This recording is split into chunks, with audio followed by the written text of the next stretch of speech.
Bonjour à tous, c'est Sophie, contente de partager ce moment avec vous. Bienvenue chez moi, bienvenue à la maison. On va passer les quelques prochaines minutes ensemble et là où vous êtes, j'espère que vous allez bien. Alors que les beaux jours sont enfin arrivés, l'été est officiellement là et j'espère que vous êtes reconnaissants pour la chaleur, pour le soleil et alors que le déconfinement prend place de plus en plus ici au Québec, on peut enfin revoir les gens qu'on aime et les parties de barbecue ont aussi commencé. Et combien savent que l'été, les journées sont plus longues.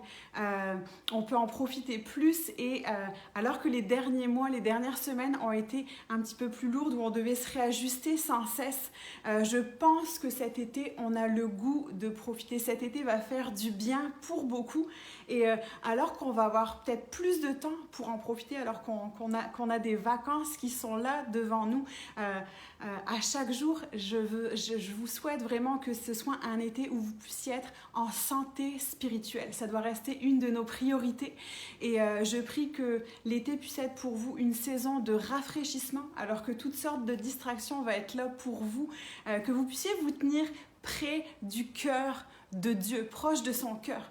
Et j'aimerais te parler aujourd'hui à ce que la Bible nous dit justement sur l'importance du cœur. Le cœur, c'est le centre de tout. De lui viennent la vie, nos motivations, nos désirs. C'est de lui que découlent nos actions. Et vous savez, aujourd'hui, on n'a plus d'une raison qui pourrait venir troubler notre cœur. Quand notre cœur va mal, notre vie va mal. Mais quand notre cœur va bien, notre vie va mieux. Et la bonne nouvelle que j'aimerais qu'on puisse se rappeler avec nous, c'est que Dieu est avec nous à chaque jour, dans chaque étape de notre vie. Et il nous a laissé sa parole pour venir nous parler directement, pour venir nous guider, nous réconforter et je crois parfois même nous confronter. Et un verset que j'aime particulièrement dans la Bible qui nous parle justement de l'importance du cœur se trouve dans le livre des Proverbes. Et je te défie cet été de lire le livre des Proverbes au complet. Il y a 31 proverbes, tu peux en lire un chaque jour, ça te donne même la chance de lire ce livre 2 fois sur tout ton été, mais prends le temps de lire la parole, de la méditer et aussi de la mettre en pratique. Et ce verset que j'aime beaucoup dans le livre des Proverbes est le Proverbe 3,24 qui nous dit « Garde ton cœur plus que toute autre chose.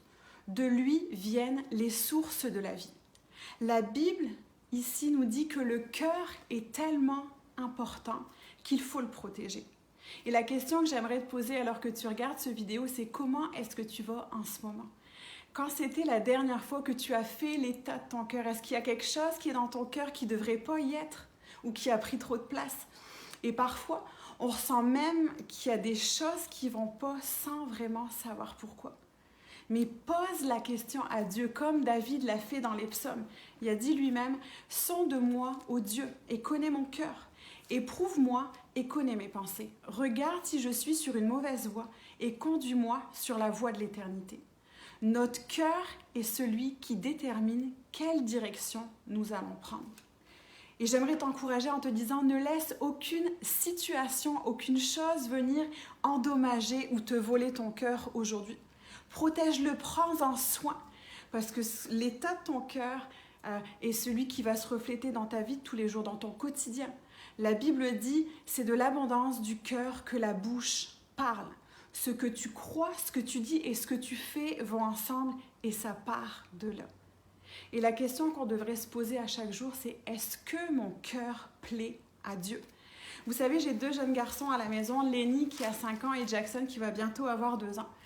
Et quand je les regarde, je me dis, j'aimerais tellement ça, avoir un cœur d'enfant qui se réjouit pour pas grand-chose, qui pardonne rapidement, qui s'inquiète pas, qui profite de la vie. Et à d'autres fois, je les regarde et je me dis... Comment est-ce qu'ils peuvent se mettre en colère comme ça, se chicaner? Parfois, on a l'impression que le cœur peut être pur, peut être parfait, alors que non. La Bible dit « le cœur de l'homme est tortueux » et ça dès la naissance. Mais la bonne nouvelle, c'est que Dieu est celui qui désire plus que tout changer notre cœur. Il dira dans Ézéchiel « Je vous donnerai un cœur nouveau et je mettrai au-dedans de vous un esprit nouveau. » Et j'ôterai de votre corps le cœur de pierre et vous donnerai un cœur de chair.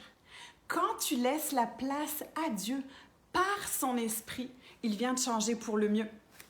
Mais ce qui est important de comprendre aujourd'hui dans les quelques minutes qu'on passe ensemble, c'est que Dieu est celui qui change le cœur, mais que c'est à toi de le protéger, c'est ta responsabilité.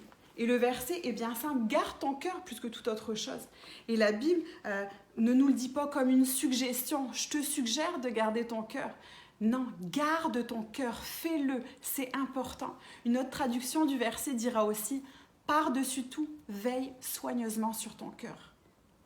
En gros, jour et nuit, si on peut dire en d'autres mots, jour et nuit, sois le gardien de ton cœur.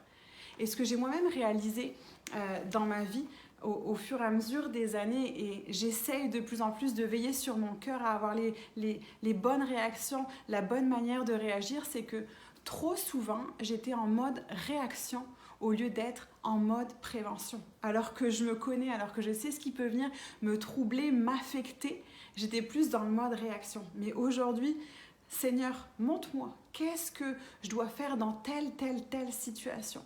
On doit protéger notre cœur, on est les gardiens de notre cœur. Au plus tu veilles sur ton cœur, j'aimerais dire, au plus il y a de bonnes choses qui entreront et en ressortiront. Et vous savez, aujourd'hui, on vit dans une culture où, entre le mal, le bien, tout est un peu flou. Mais c'est important de se questionner régulièrement. Est-ce que ce que j'écoute est bon? Est-ce que ce que je regarde, c'est bon? Cet été, alors que je vais être dans des soupers, est-ce que les discussions qu'on a présentement sont bonnes? Est-ce que mes réactions, les paroles que je vais avoir honorent Dieu? On a besoin d'être vigilant et intentionnel. Mais qu'est-ce qui nourrit mon cœur en ce moment? Est-ce que c'est l'influence de Dieu? Ou est-ce que c'est l'influence des autres qui a pris plus de place? C'est vraiment important qu'on puisse faire la part des choses. Et vous savez, la ligne est mince entre se divertir de quelque chose ou se nourrir de quelque chose. Si on prend l'exemple des réseaux sociaux, je pense que c'est vraiment un bon moyen pour se divertir, pour connecter avec d'autres personnes, pour s'inspirer et pour inspirer d'autres personnes. Mais il faut vraiment se poser cette question, quel impact est-ce que ça a sur moi? Est-ce que peut-être ça prend trop de place en ce moment? Parce que je crois que parfois on se prive tellement, on est tellement occupé qu'on se prive tellement de la présence de Dieu et ce qu'il a pour nous, ce qu'il a à nous dire, la vérité. Décider de garder notre cœur, c'est décider de choisir ce qui est bien et ce qu'il a de meilleur pour notre vie. Et alors qu'on est dans cette vidéo, et peut-être tu l'écoutes présentement, et je suis consciente qu'on est tous à des stades, à des étapes différentes de notre vie. Et peut-être toi tu l'écoutes et tu te dis, moi en ce moment j'ai un cœur qui va mal, j'ai un cœur troublé, un cœur blessé. J'aimerais te rappeler que la bonne nouvelle de Dieu te dit que je suis avec toi à chaque jour. Dieu veut t'encourager aujourd'hui, persévère. Même si c'est difficile, continue de garder, de protéger ton cœur. Dieu est le premier qui désire te guérir présentement. Garder notre cœur, le protéger, c'est garder notre cœur proche de Dieu. Et cet été, cherche le cœur de Dieu avant toute chose. Viens te décharger auprès de lui et laisse-le te remplir de sa présence. Jésus, vous savez, a été le seul homme parfait sur cette terre. Et s'il y a un cœur qu'on doit aspirer plus que tout, c'est d'avoir le cœur de Jésus. Et ça, c'est vraiment dans les temps qu'on va passer en un à un avec lui, dans sa présence. Plus tu vas être proche de lui, plus ton cœur va ressembler au sien. Et vous savez, on peut être dans une pièce où il y a plein de personnes sans qu'une seule d'entre elles connaisse réellement l'état de notre cœur. Mais quand tu viens dans la présence de Dieu, il n'y a rien que tu ne puisses lui cacher. Il connaît tout de toi et il est celui qui désire te changer, te pardonner et transformer ton cœur. Et alors qu'on est au début de l'été, tu vas possiblement avoir beaucoup de temps à prendre pour toi, peut-être dans un temps de vacances ou même à chaque jour où tu te dis les journées sont plus longues justement, mais quand je vais sortir, quand je vais aller au parc, je vais prendre un livre qui va venir me fortifier dans ma foi. Quand tu es sur le bord de ta piscine, lis la parole qui est vérité. Peut-être le midi au travail, sur ta pause dîner, alors que plusieurs sont retournés au travail, passe du temps, prie Dieu, prends une marche, mais garde ton cœur proche du sien. Nourris ton cœur de la vérité. Et je crois réellement que la Bible est un miroir pour nos vies, où il y a des histoires d'hommes et de femmes qui sont là pour nous inspirer. Et j'aime beaucoup David dans les psaumes, lui-même est appelé l'homme selon le cœur de Dieu. David n'était pas appelé de cette façon-là parce qu'il était un homme parfait, mais parce qu'il cherchait constamment le cœur de Dieu. Il cherchait constamment à être dans sa présence. Et ça doit être notre désir également. On est tellement loin parfois qu'on se prive de tellement de choses, mais Dieu est là, il nous attend et il veut simplement nous rencontrer. Et moi, la manière dont j'aime beaucoup passer du temps dans la présence de Dieu, c'est que j'aime écrire dans mon journal.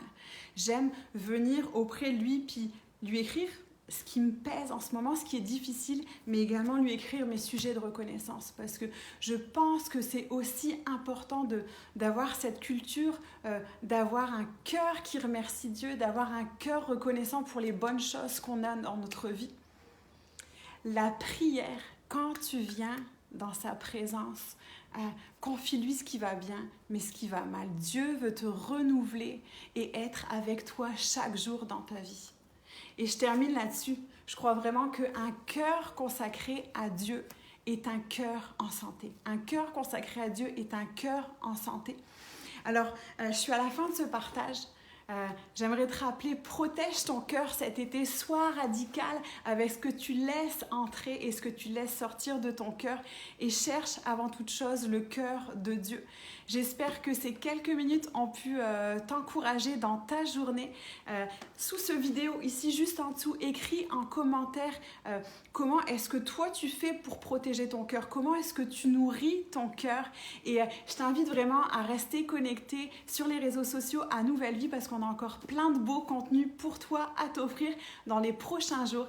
Et je te souhaite vraiment un bel été et je te souhaite une bonne journée.